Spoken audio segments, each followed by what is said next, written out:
My first love called and said she was trapped in a fire, and she wanted to hear my voice before she died. I raced to the scene to save her.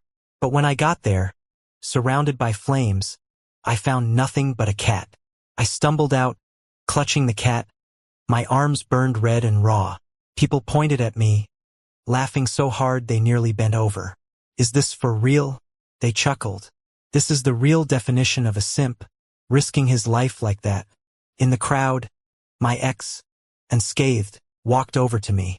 She picked up the cat from my arms and handed it to her one true love, speaking in a soft voice. "See, I told you the cat would be fine. When have I lied to you?" She turned to me and said, "Thanks, Jack. The cat ran into the fire, and we were worried sick, so we called you." The people around us giggled, eyeing me like I was a loyal dog. Later, on my wedding day, while carrying my bride to the car, my ex dragged herself on the ground, legs burned, begging me to look at her. "Jack, I'm hurt. Can you come down just to see me?" she pleaded. Her one phone call nearly had me trapped in the fire. When I burst out with the cat, there were firefighters and familiar faces at the door. They laughed, joking about me being the ultimate simp. Leading the pack was Becky, the first love who an hour ago claimed she was dying in the fire. She was perfectly fine, without a speck of soot. I realized then it was another one of Becky's jokes at my expense. I felt defeated. The pain was too much to even ask her why. Becky had always liked playing pranks, a habit since the day I confessed to her 10 years ago. When I confessed my feelings, Becky decided to test my sincerity by making me look for a lost watch in the snow. She said if I found it, I could pursue her. I never found the watch and ended up in the hospital with frostbite. When she visited me, she showed off the watch on her wrist, laughing that I'd passed her test. Somehow, even after all these years, she still loved this game. Becky suddenly stepped closer, and I thought maybe she felt sorry. But instead, she gently took the cat from my arms and placed it with Felix, speaking sweetly as if she'd drunk a bottle of honeyed wine. "See, I told you we'd get the cat back. When have I ever lied to you?" Felix thanked her, saying, "If something happened to the cat, I'd never forgive myself." The crowd around us jeered, adding their taunts. "Be realistic, some ugly ducklings need to know their place," they said with laughter. For 10 years, I tried to win Becky's heart, but I never got close. Meanwhile, Felix, who spent 10 years abroad, didn't even try and had her friend's approval. My arms were burning with pain, but it made me come to my senses. Becky finally acknowledged me, almost carelessly. "Jack, thanks." The cat ran into the fire, and we couldn't think of anything else but to call you, she said casually. Her friends immediately jumped in. "Wow, Becky, be careful. With how polite you are, he might ask you to marry him." Even Felix seemed protective, saying, "Jack, it's not right to use a favor to get something back. That was my cat. Any issue, talk to me." Becky frowned, annoyed at my presence. "Jack, don't make this awkward, or we can't even be friends," she warned. Standing there, seeing her resolve, I held up a payment code. "Could you both transfer the rescue fee and medical bills?"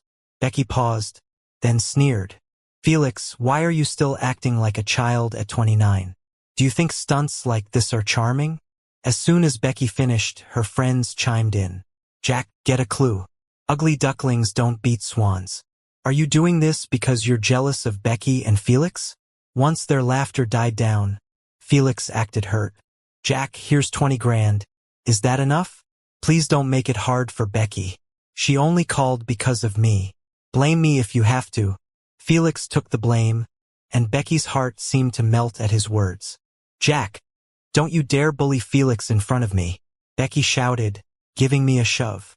Her hand pressed hard on my burn, making me yelp. "Ss." Becky paid no attention, her focus all on Felix. Felix then said, "Oh, Jack, you're hurt?" Becky looked at me briefly with disgust. "If you were truly hurt, how are you jumping around asking for money?" I stood there, heartbroken by Becky's indifference. She always assumed the worst of me. When I was 15, both my parents passed away. Becky's mom sponsored my education and was very kind, often inviting me over. Becky, a year younger, was equally warm and friendly. thanks to her mom's upbringing. I developed a crush, hard not to with all the kindness. One day, I found out Becky's dad was cheating with the housemaid. I hesitated but eventually told Becky's mom. She divorced immediately. Now Becky's mom builds her company overseas, but Becky stayed with her dad. I felt guilty for ending what seemed like Becky's happiness. So, no matter Becky's insults or indifference, I never fought back. But I'm human too and I get tired. I held back my pain and raised my hand. There was a sparkling diamond ring on my ring finger. Don't worry, Becky. I'm engaged. This call is just to settle a score. I'm not in debt to you anymore. If you could, please transfer the money for rescuing the cat and the medical bills. It's been a while and it's kinda awkward. Nobody expected me to say that, and the room got quiet for a moment. I held up my payment QR code for a while. Felix glanced at Becky, saw her stunned expression, then reluctantly pulled out her phone and transferred the money. I smiled, looking at both of them. Best wishes for you two to live happily ever after. I turned to leave, but Becky grabbed my hand. I yanked my hand away in pain. What are you doing? Becky stubbornly stared at the ring on my finger. Jack, are you crazy about getting married? What are you doing with a fake ring? If you really get married, I'll thank the heavens you stopped being clingy. Do you know how annoying you were all these years? Like a dog, sticking around no matter how I tried to shake you off. Her harsh words came one after another, and the guys laughed. Normally, I'd just stand there awkwardly, my face turning red. If Becky felt guilty, maybe she'd soften the blow. If not, she'd belittle me in front of everyone. But this time, I'm done being patient. Becky, if I'm the dog, what are you? Crap or a worthless bone? I said it coldly. Becky's face darkened. The laughter slowly died down. Someone tried to ease the tension. Why are you two arguing? We're just joking around, don't be so serious. Aren't we friends? I looked around at their fake faces and felt sick. How did I put up with these people for Becky for so long? If I can put up with this, I can do anything. Forget it, I don't deserve friends like you. I tried to leave again. Becky took a couple of steps, but then Felix cried out in pain and crouched down. The cat in her arms screeched and darted away. Becky immediately turned to help Felix. Felix, what happened? Felix showed her scratched hand, crying like a damsel in distress. Becky, the cat's never hurt me like this. Ever since I held it, something's been off. I don't know what it went through in the fire. Becky suddenly lost her mind and glared at me fiercely. Jack, what did you do to Felix's cat? Again with this. Becky was like she was under some spell Felix cast. No matter how ridiculous Felix's lies and excuses were, Becky never doubted her. Always blamed me for everything. I looked at Becky, feeling foolish. Do you think I'd harm a cat I just risked my life to save? The cat ran away from Felix. Why don't you ask what she did to the cat? I'm done wasting my time with these jerks and turned to leave. But Becky yanked my wrist hard and threw me to the ground. Rough stones dug deep into my wounds. I screamed out loud. In too much pain to speak, I struggled to reach my phone nearby, but Becky cruelly kicked it further away. Her sinister voice loomed over me. Jack, apologize to Felix. You stressed out the cat and hurt Felix. You owe her an apology. I'm not wrong. Why should I apologize? I struggled to stand, but an enraged Becky kicked me away. Her kick hit me right in the stomach. The pain spread through my body, leaving me speechless. Felix finally had enough of the violence and tugged at Becky's arm. Becky, hurting people isn't right. Let's talk things out calmly. Becky looked at her wound and held her in her arms. That's enough. I can't stand seeing you hurt. Felix, stop being so kind. Being kind just gets you hurt. Don't worry. I'll make sure you get justice. Felix nestled in her arms, blushing, and shook her head. Jack might not be as cat-savvy as me, so it's not surprising he might misjudge. Ignorance isn't a crime, and I can't hold Jack responsible when he's already hurt. Becky reluctantly agreed. Fine. If he genuinely apologizes, I'll let it go. The others chimed in, blaming me. Jack, just take the way out and apologize. Behaving like that is neglecting animals at best, animal abuse at worst. Felix is willing to let it go. What are you playing at? Countless times, I attempted to get up, only to be repeatedly pinned down by Becky. I've totally lost hope in them. The Becky before me now was nothing like the sweet, obedient girl from my memories. Becky stood over me. "Jack, apologize." I gave a cold smile despite my pale face. And why should I? Why apologize for something I didn't do? Then someone suddenly shouted, "You think abusing a cat is okay?" Not far away were plenty of onlookers watching the fire rescue. That shout ignited everyone's curiosity and anger. They crowded closer, pulling out phones to record me. The person who started the abuse claim smugly pointed at me. "Just look at him. All dressed up and abusing a cat." I shouted, "I didn't do it. Check the security footage. I saved that cat from the fire." The accuser hesitated, glancing at Becky. Becky's expression didn't change. "Jack, I know you didn't mean to abuse the cat. You're just not that good with animals. If you kneel and apologize to Felix, I'll let it go. The cat's stressed out because of you, after all." I stared Becky down, refusing to look away. She seemed a bit guilty, shifting her eyes as they forced me onto my knees. The one spreading lies came closer. "You looking to get hitched? Hit me up. You're not too bad looking after all. I feel sick to my stomach. Let me go." I struggle with all my might. Then, out of nowhere, the man falls to the ground, screaming in pain. Suddenly, a familiar scent hits me, and someone helps me up. I look up and see a face I know well. The woman's voice is calm and reassuring.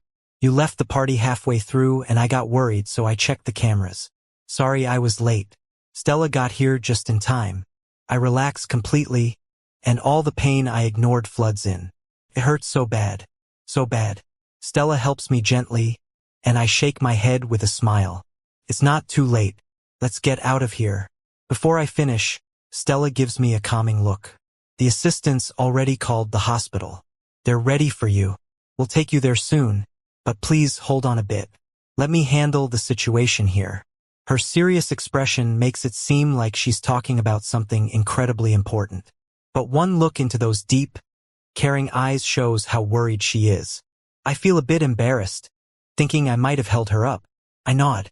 Stella steps in front of me and addresses the crowd. "My fiancé was just attacked without cause. You all witnessed it. If you have any evidence, please send it over. High rewards." The crowd buzzes instantly. Who knew recording a scene could make you money? Everyone agrees, eagerly responding. Becky and her group clammed up, seeing how things were going south. Becky herself looks furious and sneers.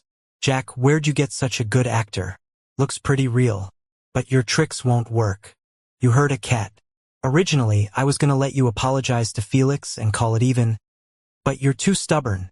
Come here, or you'll never get another look from me." I can't believe Becky would still try to smear my name like this. I shoot her a disgusted glance, then look at my battered hands, which she had just stomped on. I have a knack for drawing. Thanks to Becky's mom's support, I've never given it up.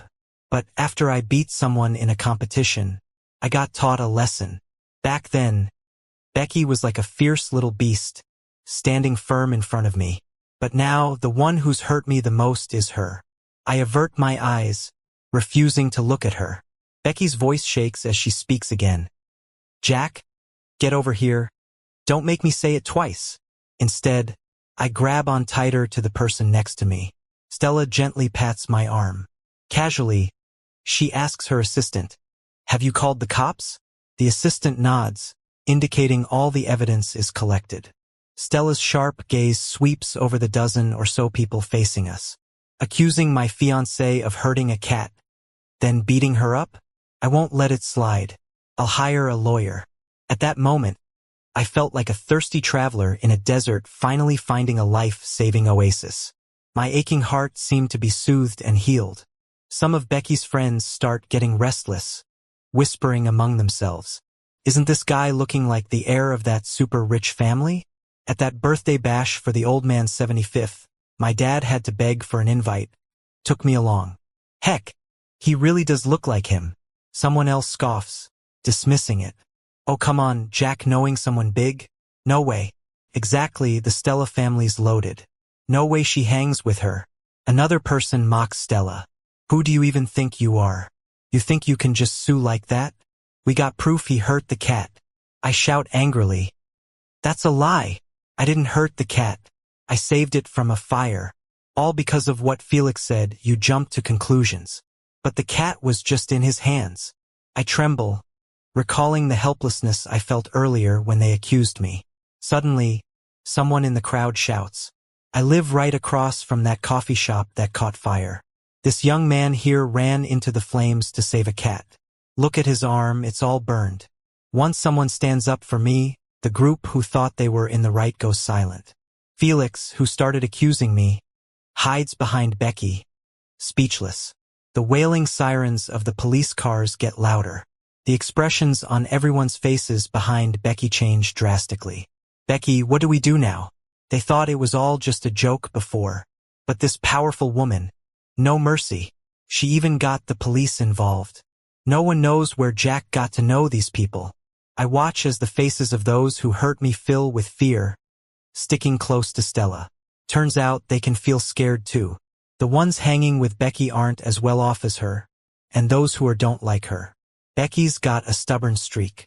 Since her mom passed, Becky's family business took a nosedive, never recovering its former glory. People said the old man was impressed by Becky's mom for her business skills. Too bad her uncle didn't appreciate it. The police arrive. Becky and her group get taken away in a squad car. Those who were secretly hoping for a lucky break are suddenly frightened, quiet, and serious. I'm taken to the hospital for my injuries. The day's turmoil left me exhausted. Before we even reach the hospital, I pass out completely. When I woke up, there was a male nurse sitting beside me. Before I could say anything, he quickly explained in a soft voice. Miss Stella left about 10 minutes ago. She had a meeting. Just wait here and I'll call Assistant Ma. I was about to tell him not to bother, but the guy ran off so fast. I was alone in the room in no time. I struggled to sit up. The wounds on my arms and lower right leg had been treated. When I was lying still on the bed, I didn't feel any pain, but the slightest movement sent a burning pain through me, all the way to my bones. But suddenly, I heard the door open behind me. I thought the male nurse had returned. You don't need to call her. But when I turned around, there was Becky with 2 bright red handprints on her cheeks. My expression went cold immediately. What do you want? Becky looked reluctant. My mom told me to come and apologize to you. Jack, give me a break. You're obviously doing fine now, aren't you? I've apologized, so could you please tell my mom and get Stella to back off and release my friends? I suddenly realized Stella's friends were still at the police station. Looking at Becky's swollen face again, it was likely Becky's mom had asked Stella to help her out. I never thought Stella would actually care about my situation. After all, I've only known her for a little over a month. We've only met twice. Even this arranged marriage felt like a business deal to me at first. I've always trusted Becky's mom's judgment. After agreeing to meet Stella, I found out through others that Stella only agreed to the marriage because of pressure from her family elders. If Stella is being genuine with me, I'll be genuine with her too. I gave Becky a faint, almost mocking smile. Sure, if you want your friends released, crawl to me on your knees now, and I'll forgive you. Becky's eyes widened, and she blurted out, Jack, are you crazy? Who do you think you're talking to? I snapped back louder than her. What about you? Who do you think you're talking to? Becky, I used to put up with you because I liked you and appreciated your mom. But now I don't feel that way anymore. I'm disgusted by you, and you have no special privilege with me. Becky quickly came up to me, trembling, asking in a tight voice, Jack, say that again if you dare. Did you say you're disgusted by me? Did she tell you that? I looked up and clearly repeated my words. Becky, I have no feelings for you anymore. I don't like you. I'm disgusted by you. Did you get that? If not, I can say it again. For some reason, Becky's eyes turned red. Jack, you've got guts.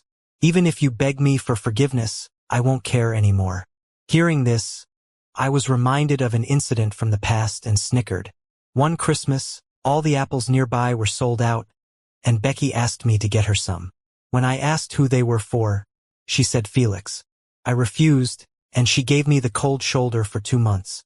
In the end, I begged for a long time before she even looked at me. Thinking about it now, I was really naive. She took my silence differently, thinking I had taken her words to heart. Suddenly, she leaned in and kissed me on the face. You win, that's your reward. Remember to let them go. Felix's health is bad, and he can't take it anymore. I nearly threw up and slapped her right across the cheek. Becky, when will you learn to respect others? Get out. I pointed to the door. Her face flushed, realizing she misread the situation. She turned ugly and raised her hand as if to hit. Jack, what's your problem? Stop. Becky, what are you trying to do to Jack? Becky's mom quickly stepped in, pushing Becky aside. Is this how your dad taught you to behave? You made a mistake and showed no remorse. Now you want to hit someone. I furiously wiped the spot on my face where Becky had kissed me while Becky shot me a venomous look and ran out. Becky's mom sighed and patted my hair. Jack, I'm sorry for that brat. I asked her to apologize, but she learned nothing. I shook my head repeatedly. This isn't on you, Becky's mom. I know she puts a lot into Becky's upbringing, but her business abroad keeps her busy. Plus, Becky is distant, never reaching out to her mom unless she runs out of allowance. Jack, can we talk? Becky's mom looked at me warmly, affection in her eyes. I assumed she wanted to discuss Becky's friends. Don't worry. I'll issue a statement and have her friends released. No, that's not what I wanted to talk about. Becky's mom took my hand, guilt in her tone. Jack, you shouldn't feel bad about Becky. I chose to divorce, and you just gave me the information I needed. To this day, I'm still grateful to you. When I first decided to divorce her dad, the first thing I did was find her. I asked if she wanted to come with me, but she asked me to stay and be with her. She wanted to try and convince her dad to come back to the family. After I made it clear I wasn't staying, she angrily accused me of being irresponsible. She said I was only thinking about myself and not considering her. Back then, not only was I dealing with the pain of a cheating husband, but I was also hurt by my daughter's lack of understanding. But I didn't let anyone down, neither did you. I was speechless in disbelief. I never knew all this happened back then. I never realized Becky was this type of person. I felt guilty for 10 years because of someone like her, nearly losing my life multiple times. I understand now. She finally smiled. There's no need to intervene with what Stella did. According to my investigation, those people aren't good at all, and a lesson is indeed necessary. During our conversation, Stella arrived. She suggested leaving. Get better soon, silly kid. I'm still waiting for your wedding, she quipped. I scratched my ear, feeling a bit bashful. Since what happened yesterday, I always get a bit embarrassed around Stella, my heart racing. She reached out and touched my forehead. You're a bit warm. Are you sick? I quickly shook my head and earnestly replied, Miss Stella, thank you for what you did yesterday. She was silent. Do you really need to be so formal with your fiancé? For the first time, I heard her call herself my fiancé, and I was stunned, softly explaining. Do you really want to marry me? I mean, if it's just to put on a show for the elders, I'm willing to cooperate. Stella smiled. That's one reason. Another is that I'm genuinely fond of you. You probably don't know, but it was me who asked Becky's mom to introduce us. Or are you planning to run after using me? After that day, whenever I saw Stella, I was always at a loss.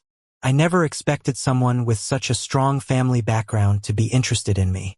15 days later, Felix and Becky, along with their shady friends, were released. I also got out of the hospital. My wounds hadn't fully healed, but the wedding plans had been set in motion months ago. Canceling it now would waste money, so I refused Stella's suggestion to change the wedding date. That day, I was trying on the suit for the wedding, and Stella was still abroad at a meeting. Becky's mom accompanied me for the fittings. With numerous scars on my arm, the initially designed suits were all pretty good. In the end, I chose the second one. As I was about to leave, I ran into Becky and Felix at the bridal store. Becky coldly questioned me, "What are you doing here?" I didn't want to talk, silently sitting on the couch waiting for Becky's mom to return. "Oh, Becky, this suit looks great. Felix, seeing my suit, insisted on trying it. I frowned. This is mine. If you want it, you can have one designed. Do you like taking things that much? Or have you not spent enough time at the police station? Felix's face turned bright red, looking at Becky. But at that moment, Becky didn't care about him. She grabbed my hand and pulled me up. Yours? Has Jack gotten to the point where any woman clings onto him desperately? I found Becky's way of thinking bizarre. What's it to you? Becky laughed in anger. I'm just reminding you because we grew up together. What's it to you? I repeated. Becky snapped. Jack, don't come looking for me anymore. Becky, what are you saying? Just then, Becky's mom appeared and slapped Becky. Becky, Jack has been bullied by you for 10 years. Do you really think he'll let you bully him forever? Did your dad teach you to be like this? Becky sneered. Who instructed me? Wasn't it you? Wasn't it Jack? Becky's mom, infuriated, slapped her again. Seeing things were getting out of hand, I quickly walked over. But Becky's mom's eyes were red, her expression unwavering. Becky, neither of us owes you anything. Jack doesn't owe you. It's your dad who owes us. I worked hard and maintained the family, but he ruined the happiness you wanted. But you don't blame him. You blame me, a mother who was betrayed by marriage after 10 months of pregnancy. In terms of selfishness, you are indeed very similar. You say no one taught you, but when I wanted to take you with me, you flatly refused because I didn't have money then. I lived a tough life, and you couldn't bear to leave the affluent lifestyle. So during holidays, you never once reached out to me. Becky, no one owes you. These are all your own choices. Becky's mom took my hand, and we left the bridal store. 3 days before the wedding, Becky texted me. It simply said sorry. Sorry, Jack. I regret. Can you give me another chance? I found out it's truly you I love. Hearing this from Becky was nearly impossible. I read it, and I blocked the number, engraved into my very being, forever. On the day of the wedding, on the way to pick up the bride, Becky lay in the middle of the road, covered in blood. Through the glass, I saw Becky desperately crawling towards the car. Jack, I'm hurt. Come down and look at me. Jack, I regret it. Please look at me. It was a scene straight out of a horror film. I was startled. Someone next to me quickly covered my eyes. Don't worry, I'll have her taken away. Becky's voice grew fainter. I held the hand of the person beside me tight. Later on, I found out Felix had racked up millions in debt abroad, and his creditors came knocking. And Becky wanted to cut ties with Felix, refusing to help him pay off the debt. Felix, bearing a grudge, set a fire while Becky was asleep. Though Becky was rescued, she was severely burned. When she was admitted to the hospital, she learned about my wedding. Despite her injuries, she insisted on coming. Now she's missed the best time for treatment, and her legs are done for. I was shocked, thinking Becky's mom must be devastated. My silence got misunderstood. Stella pinned me to the bed, her tone muffled. Thinking about something? Want to go see her? Fine, I'm not the jealous type. If her grip around my waist wasn't so tight, I might have believed her. What do I care if she's alive or dead? Stop pinching me, it tickles. I struggled, turning to face her. I'm jealous. I want to kiss you. I couldn't help but laugh, muttering softly. What are you doing? We're married, remember? With her permission, I leaned in. 2 hours later, Stella regretted it. Is this person a beast? Why don't they ever get tired?